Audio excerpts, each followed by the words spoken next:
Ma'am, shall we start? Poonam, shall we start? Nobody's waiting? Yes, we can. We can. In Zoom, anybody's waiting? No, I've added. Okay. So we can start. Yeah. Apurva, you have started recording? Okay. Yes, I have started recording. Yes. Okay. You have started the Zoom? Yeah. And now the YouTube. YouTube also. Okay. Shall we start, ma'am? Yes. Okay. So I will just give an introduction. Yeah. So good morning, everyone. So we are here for the 9th PAVINARI talk. And here Professor Sulabha Kulkarni has kindly agreed to deliver this talk. So in the beginning, I'll just give a brief introduction on the Gender in Physics working group, which is of IPA. We can share. So this Indian Physics Association was formalized. It is a hybrid mode. Otherwise, they will understand. Apurva, can you please mute the mic for a second? Yeah. So IPA formalized GIPWG in May 2017 with the mandate of coordinating national efforts towards gender parity in Indian physics profession. GIPWG focuses on addressing the challenges faced by women, fostering an environment of equal opportunity and recognition for all individuals in the discipline. There are subject gender groups in HEP, CMP, NAP, astronomy, general theory and gravitation. These all focus on subject-specific issues and provide wider reach for sensitization and community. Group organizes conferences, workshop, panel discussions, as well as special sessions in physics conferences for raising awareness about gender-related issues. We are also doing the live streaming on the YouTube for this session. And these are some diversity-related activities that we have taken up during the International Day for Women, as well as for International Day for Women and Girls in Science. These are the various activities. There are many other. These are some major diversity-related activities which GIPWG have taken. There was a conference pressing for progress in 2019, where a Hyderabad chapter came up, and it had the guiding principles to achieve gender equality. Some fundamental principles were people of all genders have equal potential to excel in all aspects of physics practices, and utilizing the talent of all is essential for the physics enterprise to achieve its full potential. There was another conference, IQIP 2023, where there were participants from all over the world. And then we also had some special sessions. In one of the sessions in Shivnadar, there was a program on our multiple choice questions test in STM gendered. So, yeah, and there Rohini was also there, Rohini Godbole. So with these talks, we also celebrate our women scientists, including also Rohini. And this is the PAVINARI talk of today. These are the past speakers on the PAVINARI. So I will give the introduction of Sulabha also after the IPA. So, but here I will like to say that Sulabha is a very illustrious scientist in the country, physicist, and she'll be talking on Mildred Dresselhaus today. And the topic is musical scales to nanoscale. We have a survey going on of women faculty members in the universities, institutes, and we will share the link with you all. And we would like you to advertise so that more and more women are able to get into this. And by spearheading these activities, GIPWG aims to drive positive change and foster a more inclusive and equitable environment where women researchers are able to freely communicate with each other about their problem and challenges. So now I'll just say a brief word about what is Indian Physics Association. So the GIPWG is under IPA. So objectives of IPA is to help the advancement, dissemination, and application of the knowledge of physics. These are the life members, and there are various chapters. And we liaise with many national bodies, international linkages. So some of the IPA activities are some publications like Physics News, IPA Bulletin, and they also arrange special lectures like C.V. Raman lecture, Pandya lecture, Homi Bhabha lecture, and Croft Walton lectures. Young Physics Meet, theme meets, awards in various categories, and gender in physics, of course, is under IPA. And we would like everybody to become Indian Physics Association member, and also please advertise this. So with this, I'll stop sharing, and I'll just now I'll introduce Professor Sulabha Kulkarni. Just a moment. So Professor Sulabha Kulkarni is a distinguished physicist with a very prolific career. So we are really fortunate that she has agreed to give this 9th PAVINARI lecture here. So she did her MSc and PhD from Pune University and her postdoctoral work at Technical University, Munich, Germany.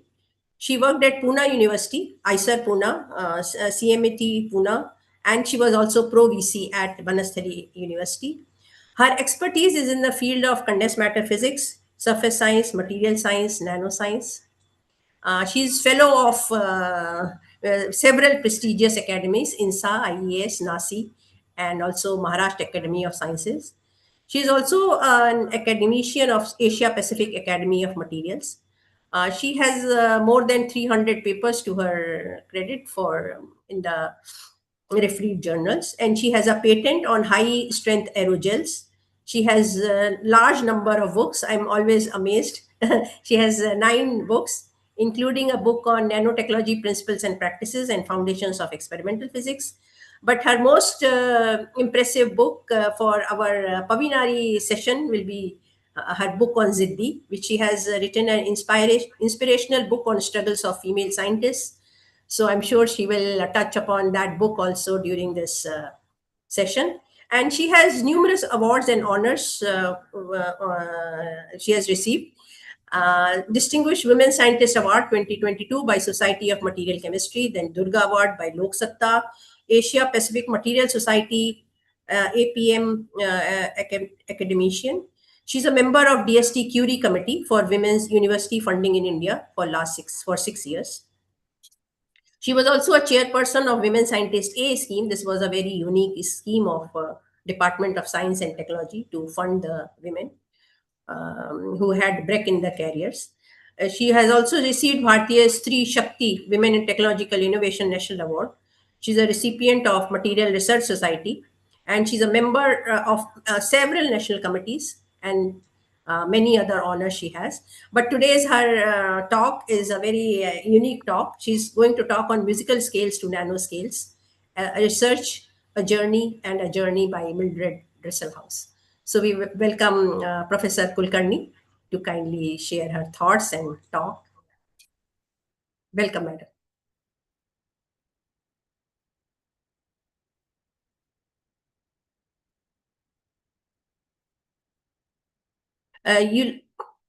Apurva, you are muted.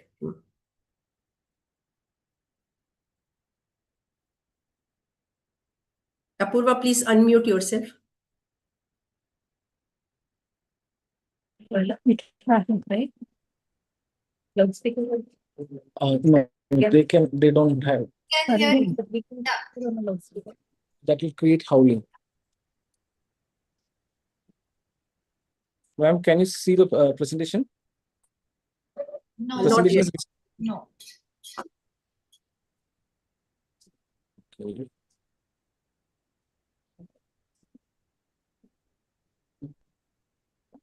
Yeah, can you see it now? Yes. Yes. So over to ma'am. Can you hear my voice? Yes. Can you hear me? Can you hear me? Yes. Students at the back, can you hear me? I'm sorry, this is in the hybrid mode, so students cannot probably hear me. much.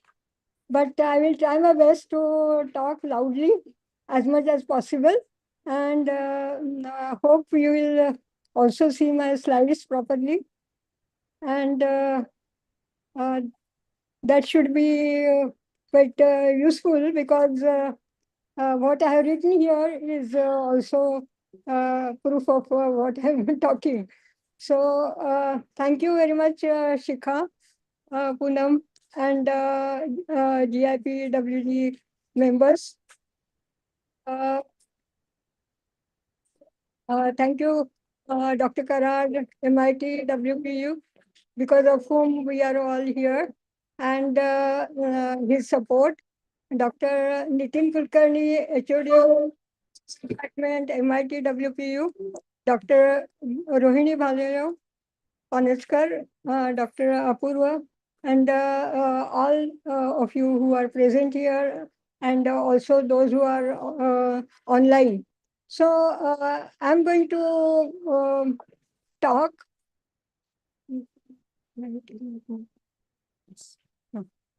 So today I have chosen the title as Musical Scales to Nanoscales. All of you must have heard about nanoscales, and also in childhood about musical scales, okay, musical notes, etc. And this is actually great honor for me today to talk on Mildred Spivak Dresselhaus, who was a great scientist, and she had a love for music. Since childhood, when she was 4, she started playing violin. Okay, so she had the music everywhere in her vein, I should say. And she said once that music is very much like physics. You have a structure in physics, you must have studied. And you also have a structure in music, because whatever the notes you, maybe Mozart or Bach, that people play, or any other music, it has some structure, and there are certain rules which are to be followed. And then through that, you can find the truth. You can get a good joy, or you really rejoice that music. And you, when you do physics, you understand the truth of nature. So Mildred Spivak Dresselhaus had a career in both music and science, physics. In music, maybe they lost a star, pop star, as you call, but in science, she was a hero. And she was, why she was a hero, her name may not be familiar to many of you, but as we go on with her career, you will understand how interesting her career was in music, as well as her path from music to science. And she played violin till the end of her life. Today, it is coincidentally 20th February. My talk was arranged here, but on 20th February 2017, exactly 9 years back, she passed away from this world. So this is a very kind of tribute to her that I'm paying her today. And it will be perhaps very interesting for you, inspiring for you to know Mildred. I will call her Lily or Mildred as we go on, because that is how her friends or colleagues used to call her. And now today we are going to be friends with her, and therefore I will talk like she was my friend. And period also a little bit matches, because she was born in 1930. I was born in 1950, 49 precisely. But that means that period really matches quite well.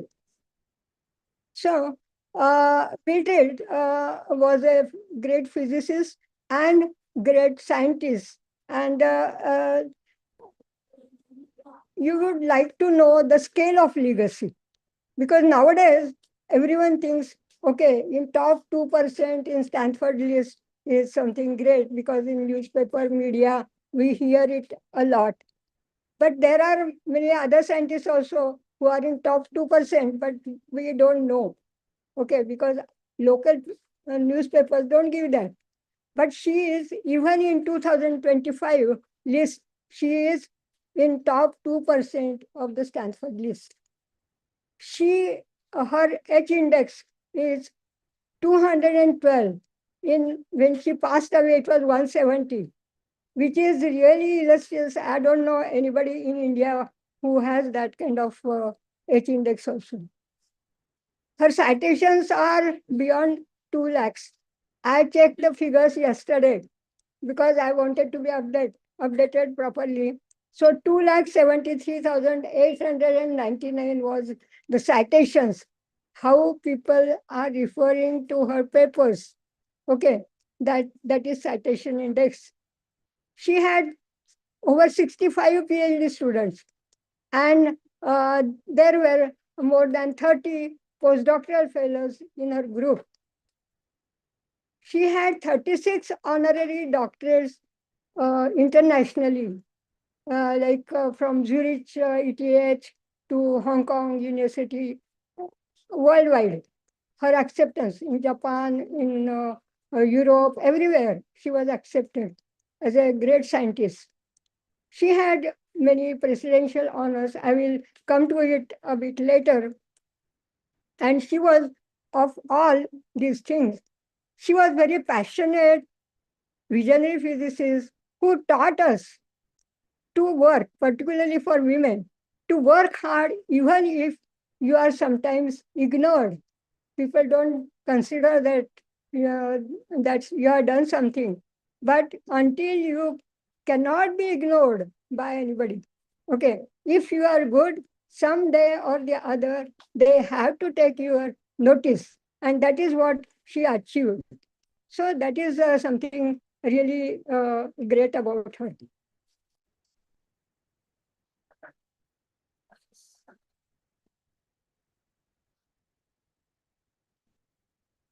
So perhaps this will help the students here to hear properly.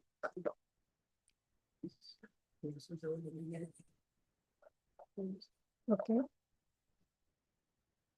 This will help the students here to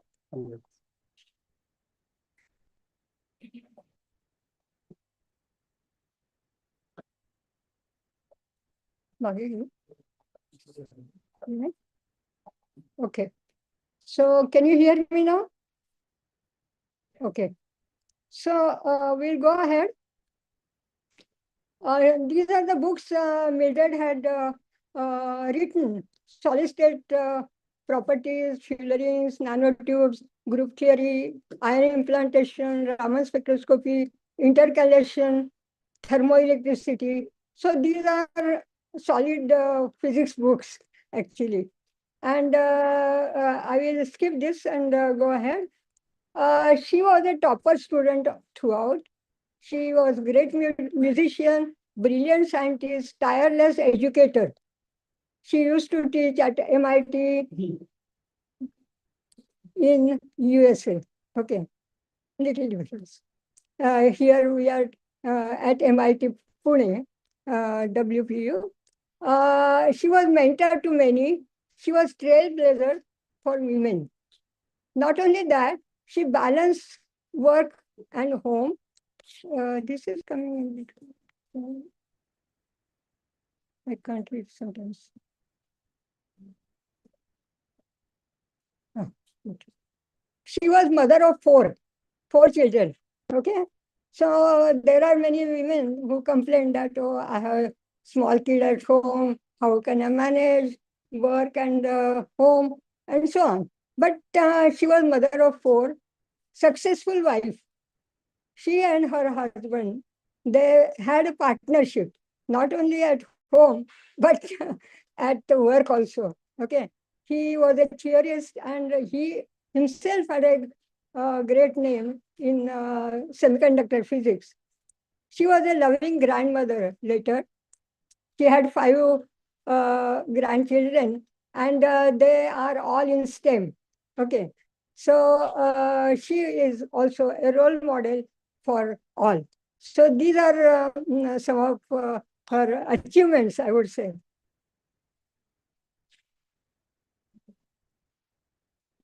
So how was her childhood? I am going to start with her childhood things so that you will come to know how she developed herself. So she was born, as I said, in 1930 in a very poor family. Her parents were Polish Jew migrants who lived in a ghetto, like Jhopadpatti. The family moved to Bronx. She was in Brooklyn, but later on they actually migrated to the other part of New York City, very much far away, for the reason that her brother, who was 2 years older than her, was actually spotted by one of the music teachers in school, in primary school, that he is a child prodigy in music. So he should be promoted, he should be helped. So he offered that he will give free tuitions. But her parents were very poor. So father was, he had a small thela, small pawn shop where Coca-Cola or some toffees were sold. So he sold that and they went to the Bronx area in New York, again to another ghetto. The life was very miserable there because there was crime everywhere in the around her. And at 4, she started going to, because unfortunately, the teacher who had offered to give free tuitions, he died. Now, there was a problem before the family that what to do, because they thought that probably he will become a good music teacher or something so that the family will have bread and butter. Father was becoming very weak and was almost bedridden. Mother used to work at different places in some small factory or something to full time to get some money. Also, it was a great depression period in USA. That was from 1929 to 1939, 10 years period where there were no jobs, nothing. So there was a very difficult period. But her brother had to travel again 20 kilometers away in a subway imagine at the age of 7. And Millie was just 4 or 5 years old. Both the children used to go to music school. Because of him, she was also given music fellowship and they started learning violin. Their talent was very vivid and they used to get small money, small fellowship, which was covering their travel as well as some money at home. So like this, in a very hard situation, they were given fellowship in Greenwich Music School in Manhattan, much away from Bronx. And they used to go there.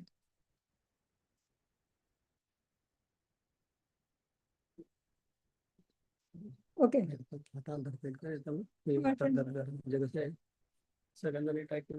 Okay. So, due to exceptional musical skills, Millie and her brother, they were actually doing well in musical school. she used to get little work there, so she could get little more extra money.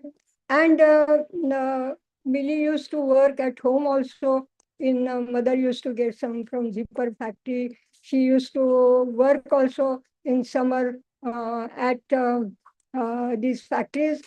So they were somehow just managing on local public money. And uh, then one other thing happened to Millie. She saw that there are parents of other children, that she used to meet at music school. She found that they were well educated. And then she learned slowly that, yes, that is the way in which I can or we can go out of our poverty. So that is a kind of passport to us to get away from the situation. So she started finding out, and she heard that there is a school, Hunter School for girls, because those days girls and boys were not even sitting together for examinations and so on. So there was a school in which she could get free admission, but of course there was maintenance and other things. The admission was very tough.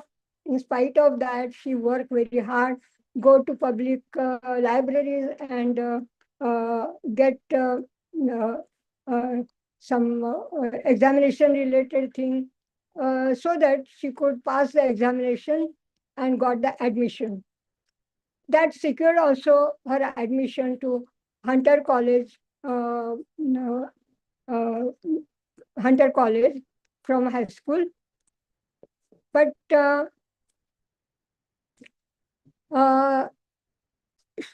she was a brilliant and top student, as I said, and she also had many friends.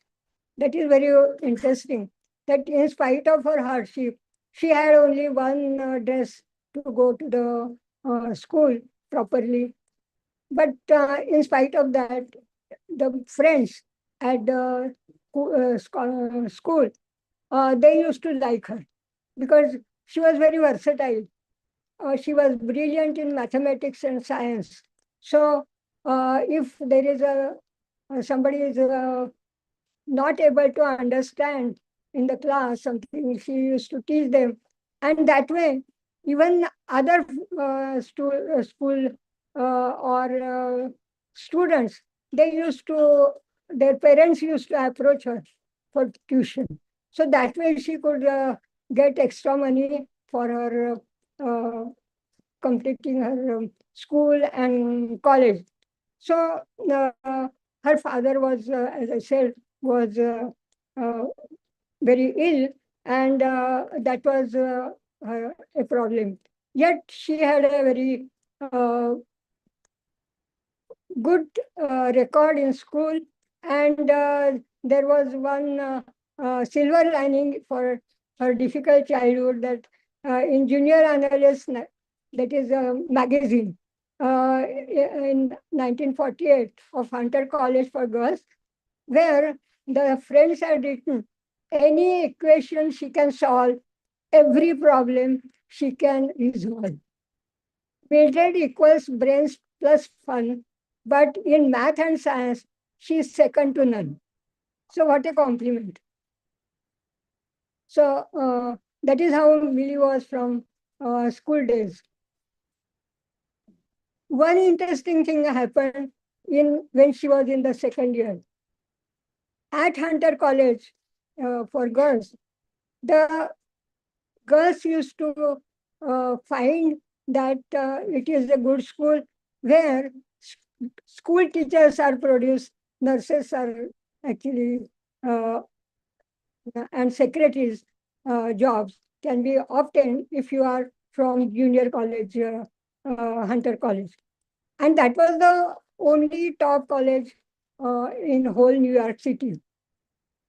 There, in the second year, Millie also wanted to become a school teacher because she was able to teach other students colleagues very nicely. So she thought that, okay, I will become a school teacher. But she met Rosalind Sussman Yalo, another great woman. I have put her in my book Jiddi, which was written about women scientists in the not in India, but even abroad. She had won 1977 Nobel Prize for nuclear medicine. So for her work in nuclear medicine, and she spotted Rosalind's, Millie's science and mathematics excellence. She said that you should not just become teacher, school teacher, you should go for graduate studies. So she not only asked her that, okay, you do this. She helped Millie to find the ways how to get scholarship and so on. So she was her first influential celebrity in her rough path.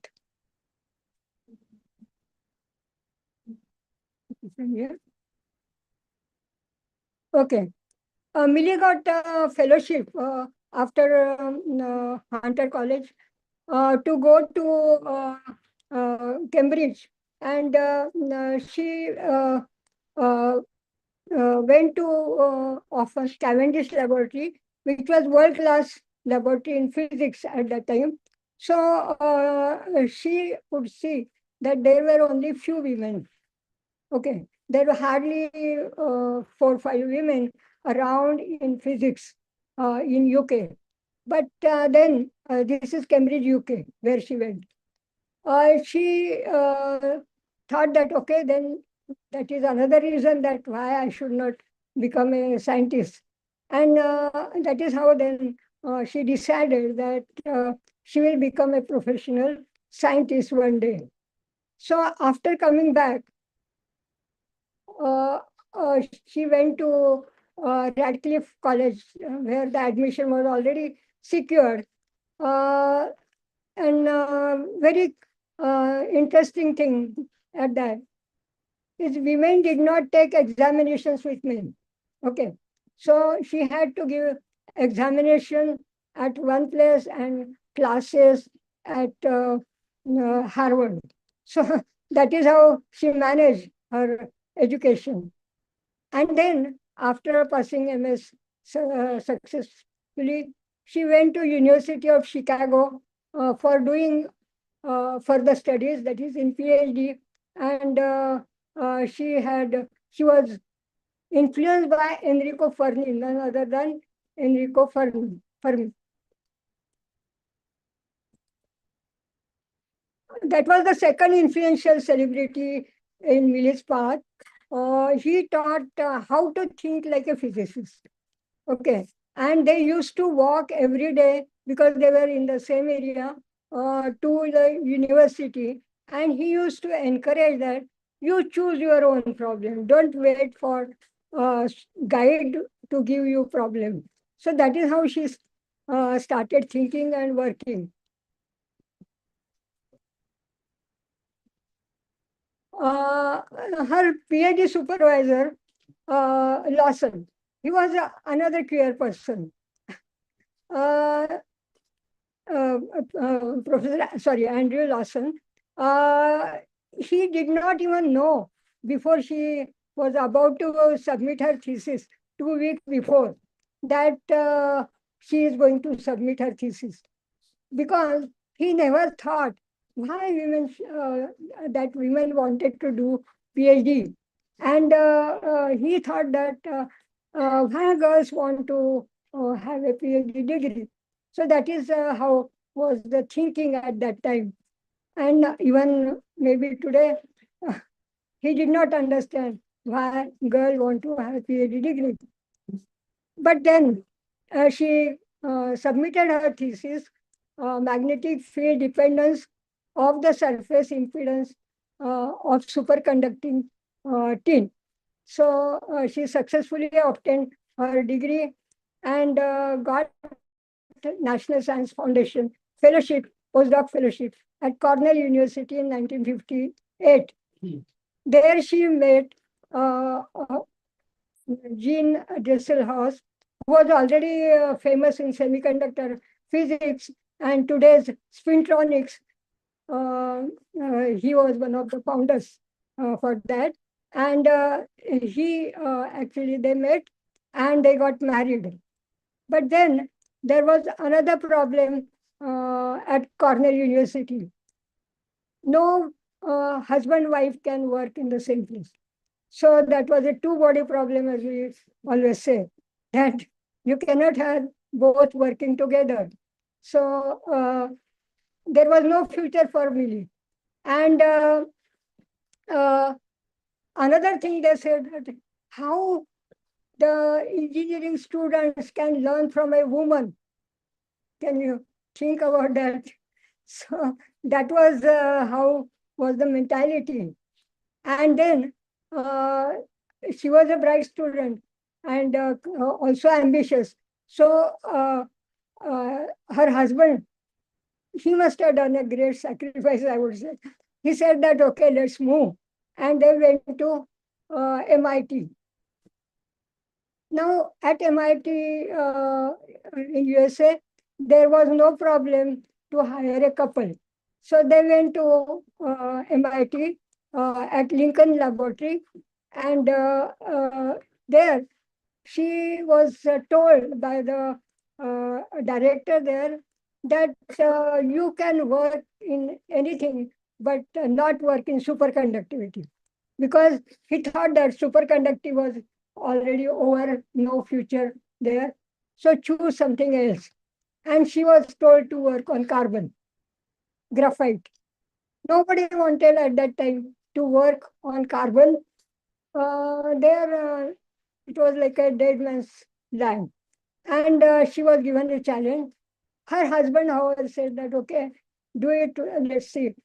And it was like a poor carbon. And she actually took it. It was unpopular. Everyone was working on semiconductors, lasers, etc. So she chose what came to her. Now, life at Lincoln Laboratory was very difficult. She was among the 2 women in 1,000 scientists, just remember. And that other woman also, she left after some time for whatever reason.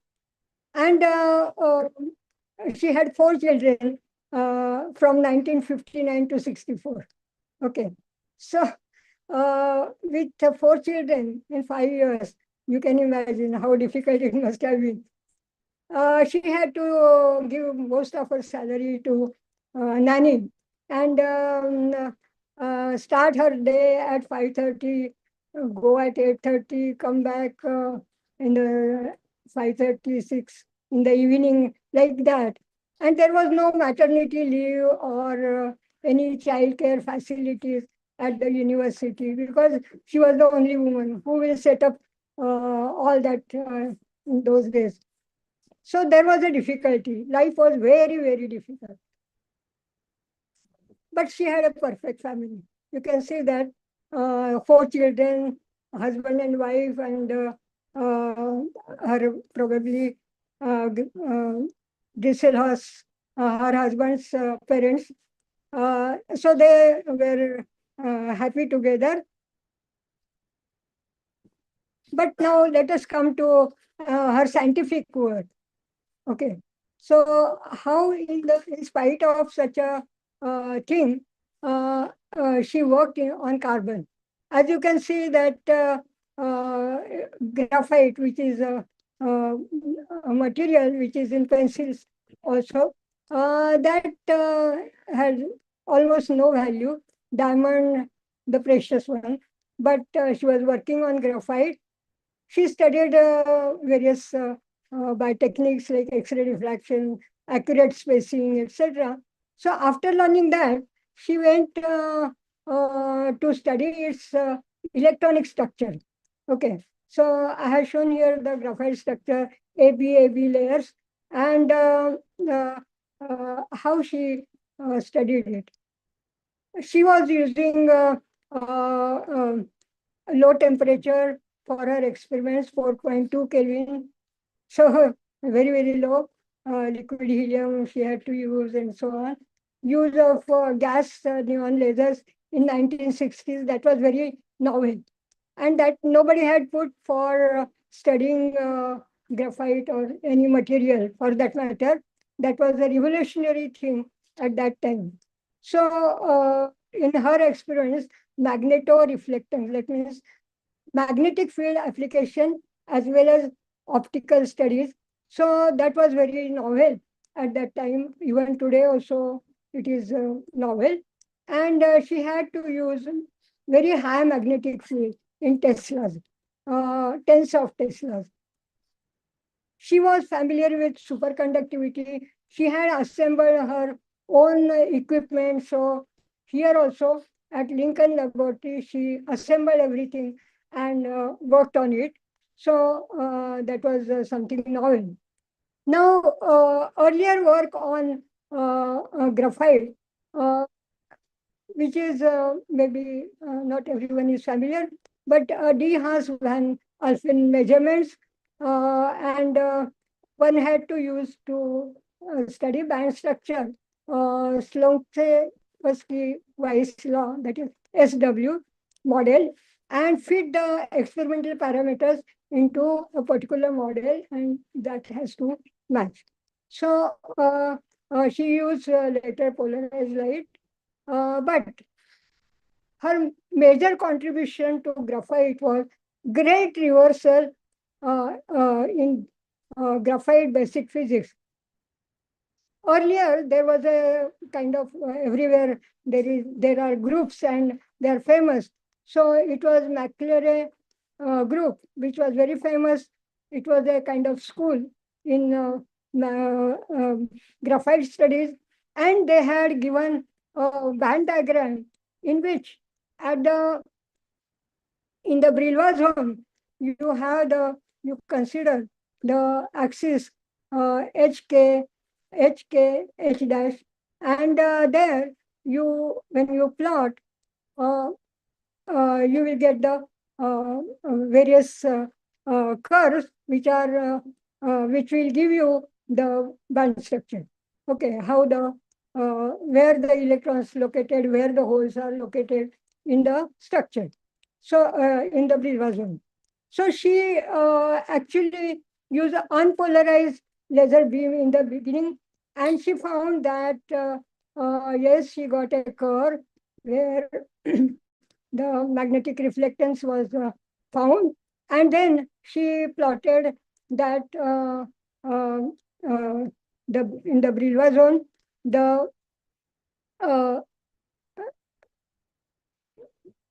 these data that she got from the unpolarized beam. So there, one can find out the effective mass, etc. And it's a very complicated theory piece, but she did that. And there was one parameter, a band parameter, which is gamma 2, which was greater than 0. Okay. And everything matched with this McClure school. But then she was not very happy because she could not identify where the holes are and where the electrons are. Okay.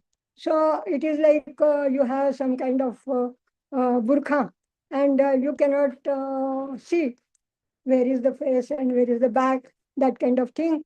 And she then used the polarized laser beam, where you have the right circularly polarized beam and left circularly polarized beam. And then when she got reflectance plotted as a function of magnetic field, very high magnetic field, she found that there are two different curves. Okay. So it meant in the orbitals of electrons, their path direction, they had different directions. There were two going in opposite directions. So when she tried to fit in the SW model, she found that unless gamma 2 is less than 0. It was very small amount. But then only she could fit it.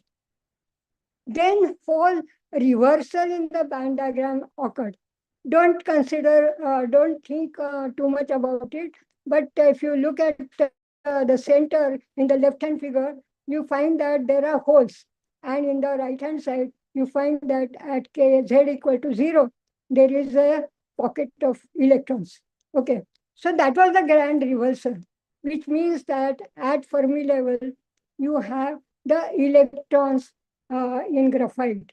And that was a great challenging thing because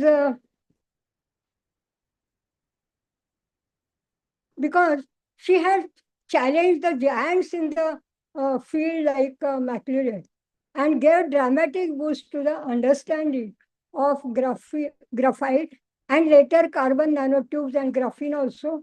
This is useful. And that was because of the third influential personality, celebrity in her education, that was Richard Feynman.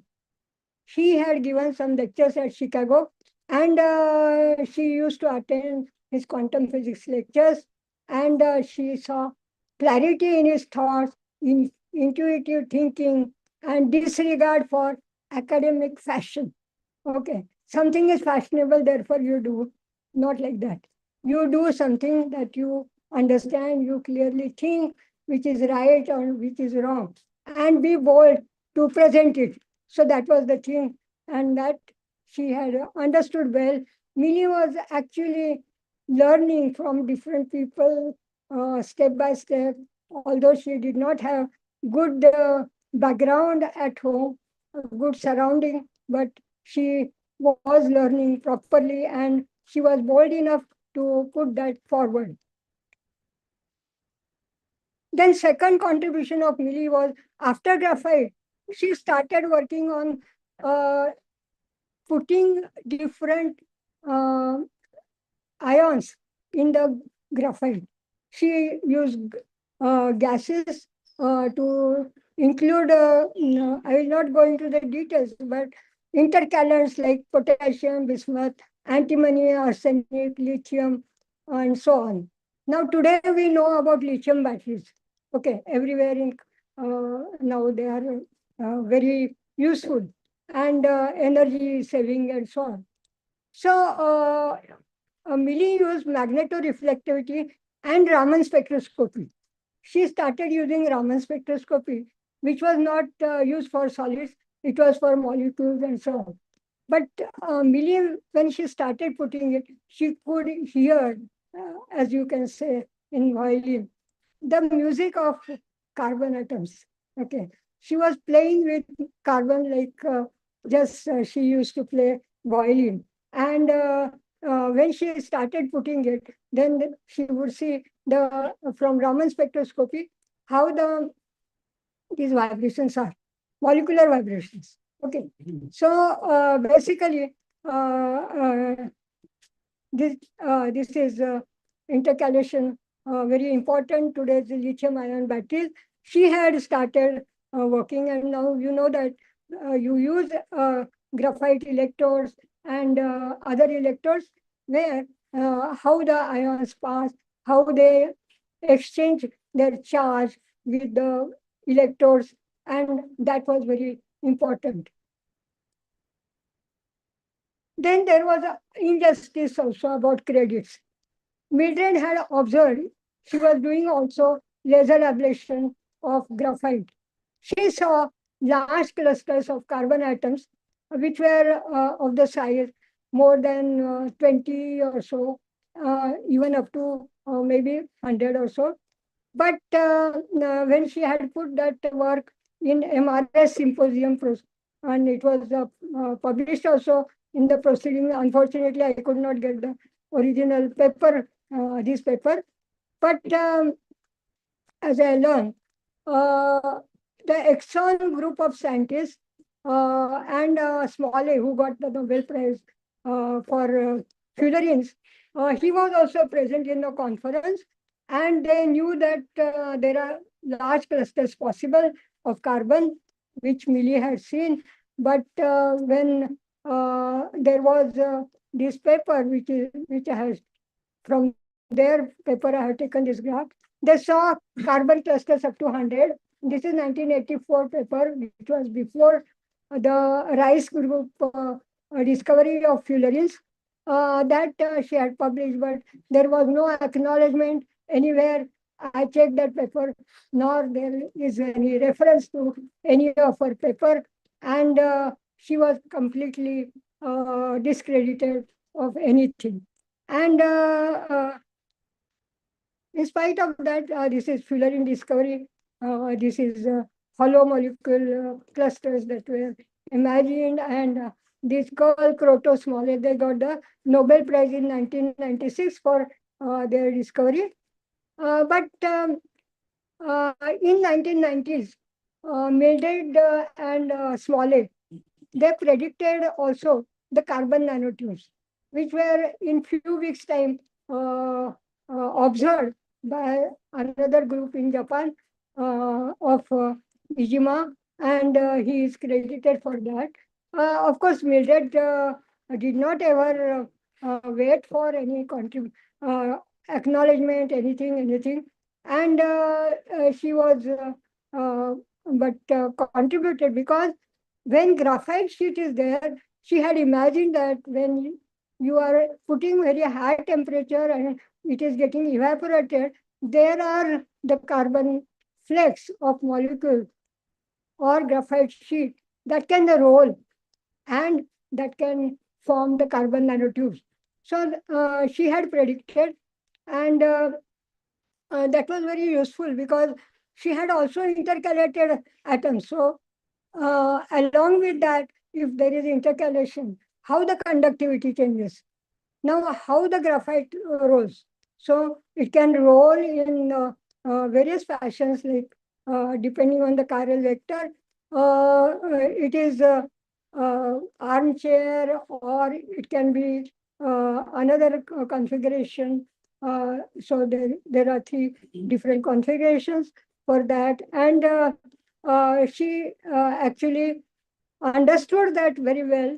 And her work, pioneering work on carbon nanotubes was well known from these papers. It is a very big report which is reproduced by the journal in 2002 again, 2005, which was earlier, I think, in 1990s or so. So she could see the different vibrational modes of carbon nanotubes, and she could find out a radial breathing mode, which is her major contribution. Radial breathing mode, that means the nanotubes, when they go in and out, and particularly if that is a single carbon wall, carbon nanotube, then you can see them very prominently. You can distinguish between metallic and semiconducting tubes. That was another trick. Without doing the microscopy or measurements, actually, electrical measurements, you can find out what is the mode of vibration. From that. You can find out the type of nanotube. So that was again used immediately by many scientists, and her famous work. Today there are various allotropes known, but foundations of understanding was laid by Millie, and that is why she is called the queen of carbon family.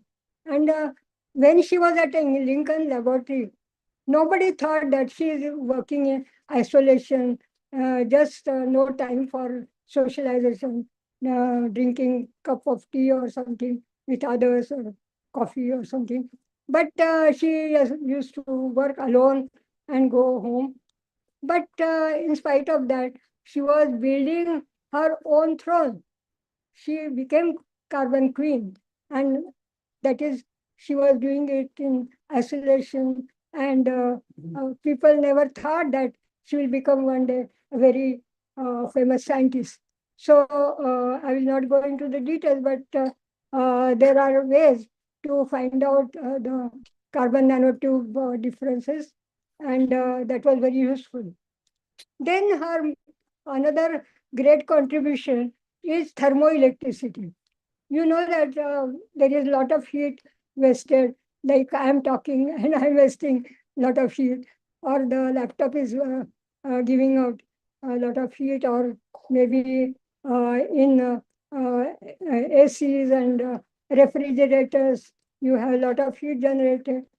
I will not go into the details about what is thermoelectricity lecture, but her great contribution was this particular equation. I would like to draw your attention. That is a figure of merit ZT, which is used, which is equal to S square, Seebeck coefficients square, sigma T, the electrical conductivity, and thermal conductivity. You can see that electrical and thermal conductivity are just against each other. If you increase electrical conductivity, you have low thermal conductivity. If you increase thermal conductivity, you get low sigma. How to convert that? So Millie showed that, okay, you make superlattices. That is, you put one material over the other so that you can narrow down the electron, or you confine the electrons in one plane or one direction. And you know that in nano, you can confine the electrons, that is electron confinement in quantum dots, quantum wells, and so on. So if you channel the electrons, they will conduct very easily. And you also constrain the heat by making the multi-walls, that is by reflecting the phonons at different boundaries, interfaces. So the heat is also flowing in the material, not go away. And that is how you can increase the value of ZT more than 1. And she showed that it could be about 4, 5, so that it is the combination of, you can see the nano and larger dimension, macro also, so that you can have the high value of thermoelectricity. So that is how her major work. And she was teaching at MIT.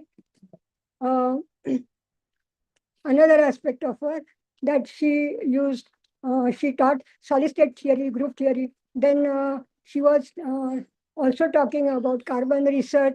1984, 1 year prior to discovery of fullerenes, she had given homework assignment on group theory analysis of 60 carbon atom. That is on the record. So you can see that how she was denied the credit. And okay, she taught electrical properties of materials, specific emphasis on carbon and semimetals.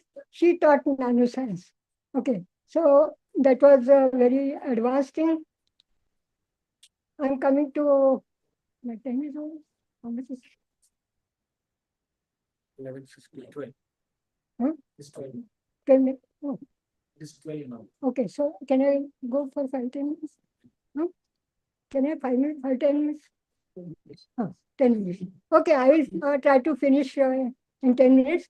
So Mildred, she was first woman professor at MIT, Cambridge, appointed as a Rockefeller visiting professor, became tenure full professor in 1968. She was the first woman to become professor of physics in 1983, appointed as first female institute professor. So 1985, and she worked for 57 years at MIT. She got Presidential Medal of Freedom it was given by Barack Obama. She got Cowley Prize in Nanoscience, which is just next to Nobel Prize actually. It is the amount also is almost same, and she was the winner, first winner, solo winner, because there can be two persons amongst which the prize is divided. In 1990, she was given National Medal of Science by President Bush. Then Enrico Fermi Award. She was very very much delighted to get in the name of Fermi, because she was great. She used to walk with him every day, and after 1 year with their knowing each other, he had passed away. She got SNT Award, Science and Technology Award by US government. Then IEEE Medal of Honor, first woman to receive it. Okay, so she had lot many awards, and I can't list all here, but she was champion in STEM for women. The one in 1000 pioneer, she started at Lincoln. Institutional change at MIT. In 1971, she co-founded the first women forum at MIT, and to address the challenges faced by girl students and female faculty. She was mentor to many hundreds of students. She also instituted scholarships at various places through that Cowley Prize, and she is a leading example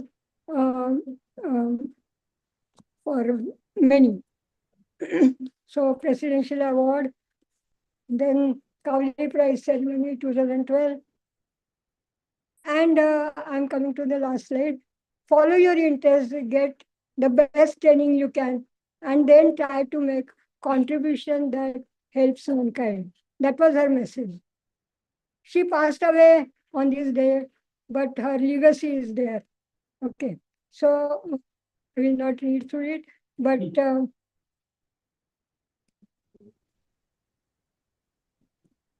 I control my own destiny. That is what she said. And she was playing violin till end. She could hear the music of carbon atoms and also violin strings. So that is what is at the end. So there are other references also. If you go to YouTube and other things, you'll find large number of interviews and things written about her. And I don't have time to go through all these things, but there are also two other references. So thanks a lot for your time and attention. So thank you, Shikha. Thank you, madam. Thank you, madam. Can you hear me? Hello? One Can second. you? Thank you, madam, very much. And she really reminded me of your Ziti book that you have written. And I will request if anybody has any questions. There is some kind of echo.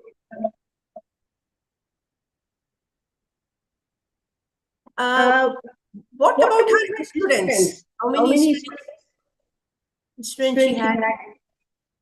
And did she have any women students?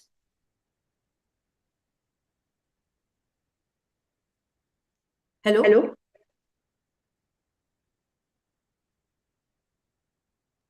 Can you hear me? Yes, we can hear you. Acha. Sulabha madam. Apurva, can you hear us? Yes, we can hear you. There are no questions from the audience. Okay, please. Okay. Can't hear. Yeah. If I turn this on and create holding there. Are there any questions from the online participants? Can I ask a question? Ajit here. Please. Yeah, 1 second. There is a question from the online participant. Let me transmit 1 second.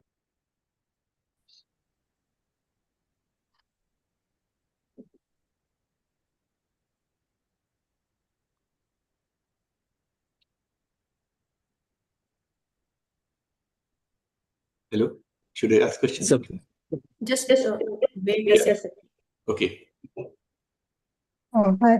yes, sir, please ask the question. We can hear you. Hello, Sulabha madam, fantastic talk. Very impressive, very inspiring person you have talked about, Mildred Dresselhaus. Yeah. Very Yeah. nice. I have one serious question. Okay, so she had the concept of carbon nanotube, and she imagined rolled sheets of carbon atoms. But at that time, Yeah. single sheets of carbon atom was not known. So was she thinking of the What? multi-wall carbon? Single sheets of carbon, I mean, were not discovered by until that time. Single carbon, graphene was not there. Yeah. So was she Yeah. thinking of multi-wall carbon nanotubes, or she actually thought of single-wall carbon nanotubes?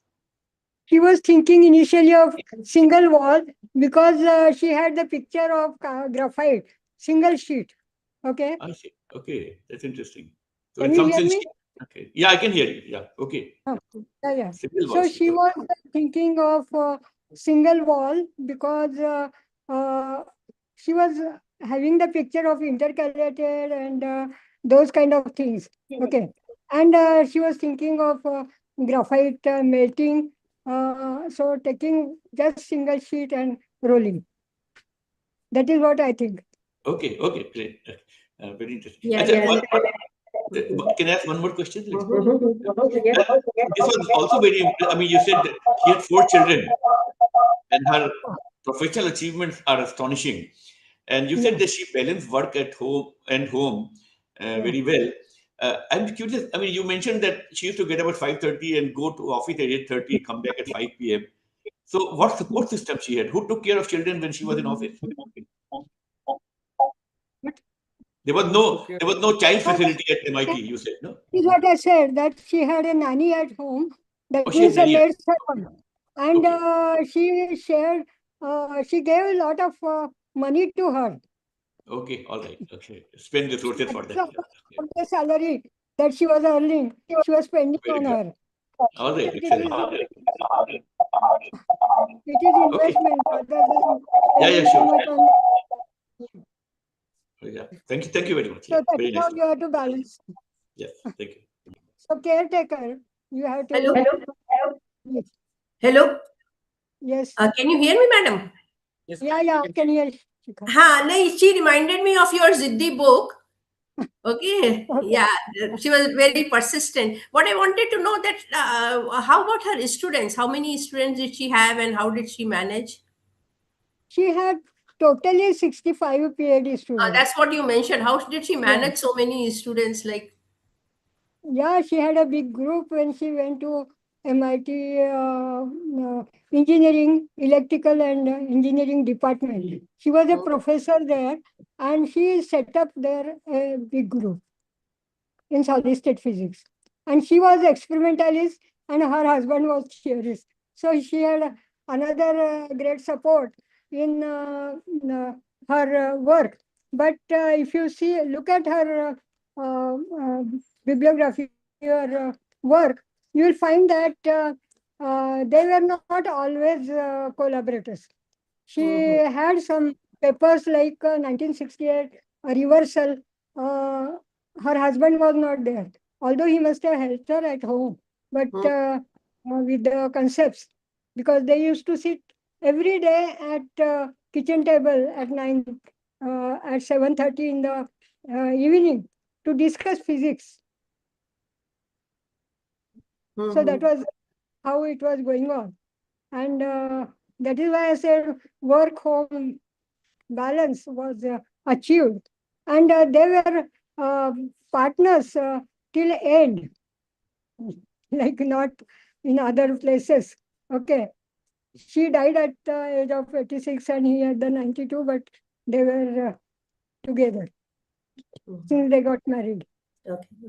Thank you. So great partnership throughout life, Definitely. I think that is very important message. like you two have.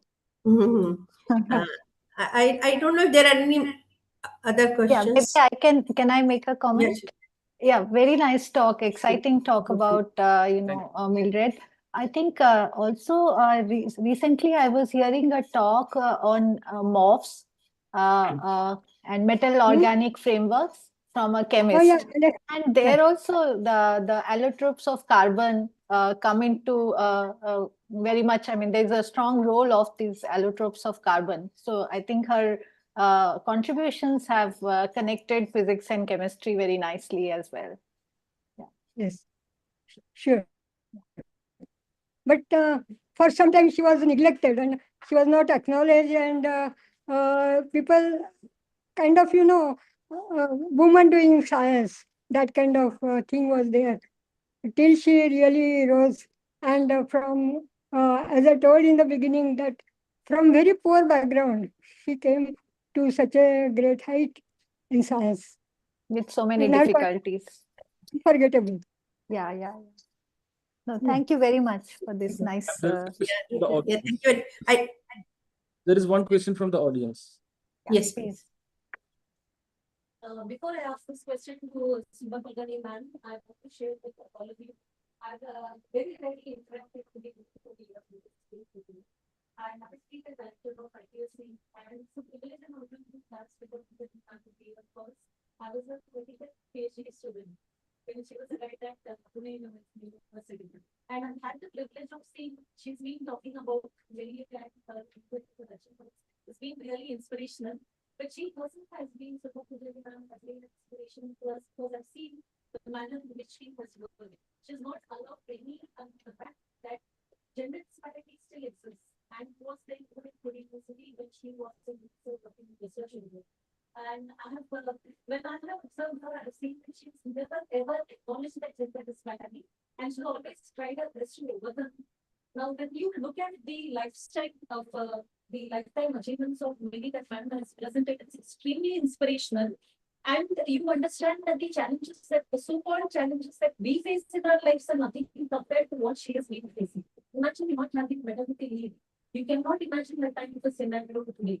And reporting from work at 5:30. When we are asked to report, just before 10 o'clock, say around 1 hour before that, then we start thinking, how can you call us before time or beyond duty? So you have to look at the Dedication. The dedication that they it goes beyond their job.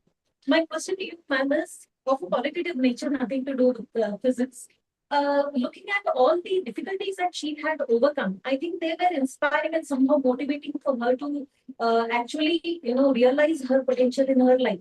Now, when you look at all the we included and all the youngsters today, women especially, because we do not have those kind of challenges that she had been facing in her lifetime. Do you think that challenges are really required to bring out the best in you? And if we do not have challenges, what exactly do you think we need to look at, do, so that will motivate us to give our best? Oh, that is a very difficult question. You can repeat the question. So Yes, sir. The question was, Millie was inspiring and her challenges were great. And today we don't have that much challenge perhaps, but still, how can we try to achieve something without challenges? That is the question. Okay, if you don't have challenges, does it mean that you have to have challenge? This question I had asked many times that, okay, sometimes you read when the results are out that some poor child gets over 90% marks or 99% marks. And then the ones who are in luxury, they can't achieve even 80% marks. So do we have to have a woman or the mother who is a sweeper or something like that? So that is the question, in other words. No, there are examples where people work because they are passionate about working, and that passion is required, and that you have to inculcate. And it doesn't come by telling somebody that you study hard, you do this thing, that thing, but it has to come from within, and that you have to learn from your childhood as well as while you are growing or even after you are grown up. The reason is that you can actually achieve at any moment, but that has to come from within. Mildred had the multitasking facet in her life. She managed lot of things in childhood also, music school, going to school, then helping mother, traveling large distances. Imagine at the age of 5 and 6, you are traveling 20 kilometers without your parents. And how hard it must have been without money. You save for one bus stop, you save, get down and try to walk. Those kind of hardships.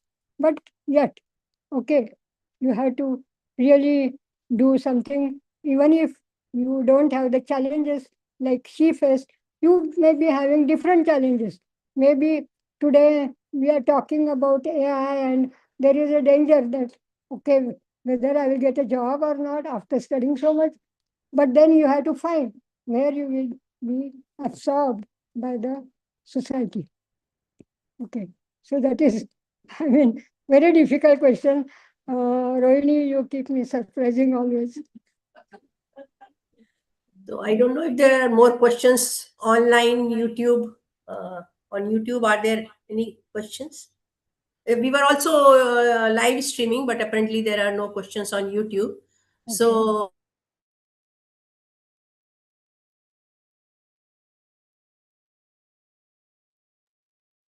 Sulabha, it was a very nice talk. uh, I was attending from the car. I was curious, have you ever met her? I don't know if you mentioned it. This is Yeah. Shrubhavati. Yeah. Tell me. Hello, hi. Yeah. Hi, Subhabati. You are Hi. traveling? Yeah. Yeah, but I could join. I had tower, Okay. so I Okay. could hear. Yeah. yeah, I don't know. Can you hear me? I Yes. thought, Yes. yeah, I could hear everything. I was Okay. wondering, Sulabha, have you ever met her No, I feel personally? very unfortunate. I feel very unfortunate that I never met her. Yeah, I should have met Uh, her in my lifetime. yeah, I Yeah. thought that, yeah. Yeah. Okay. Okay, thanks. It was really nice. And Yeah. especially, on her death anniversary, we could Yeah. arrange this. That was even more, It was not Yeah, that arranged is a that coincidence. way. Ah, Coincidence. It was a okay. coincidence. Yeah, that is a I coincidence. we always tried, when we started this series, if we can organize these talks around some special dates, but it never happened. But today it happened, so Yeah, it that's happened. really great. Yeah. Destiny. Carved Yeah. destiny. Can you hear me? Yeah. Are you able to hear me? Hello? Yes, we can hear you. Yes, we can Okay. hear you. Yes. Okay. So, if there are no other questions, then I'll really like to thank Sulabha that we could really arrange this talk in hybrid mode, although there were we challenges, but Yeah. Madam came all the way, and yeah, thank you very much. And with this, No. I'll also like to thank all GIPWG members for their help and support. And also, we would really like to appreciate the support from the MIT. Professor Sachin Kulkarni ji and also Apurv for their help, and the whole MIT group for their agreeing Class for is this webinar. Yes, class is full of students, and we are really happy that we will request Apurv if he can take a photograph of the students, also the participants, if possible. right. Yeah, Yeah. and because we could not get the idea of the students, but sometime we all of us would like to visit MIT and World Peace Yeah. Sure. University. With yeah. So please thank MIT from our side to. Yes, ma'am. On behalf of MIT, I would just like to tell you that you are always welcome, ma'am. Please visit us sometime whenever you are getting time. Thank you. Yeah, please, yeah. So special thanks to all of you, and in the end, madam, thank you very much for agreeing for Yes. this.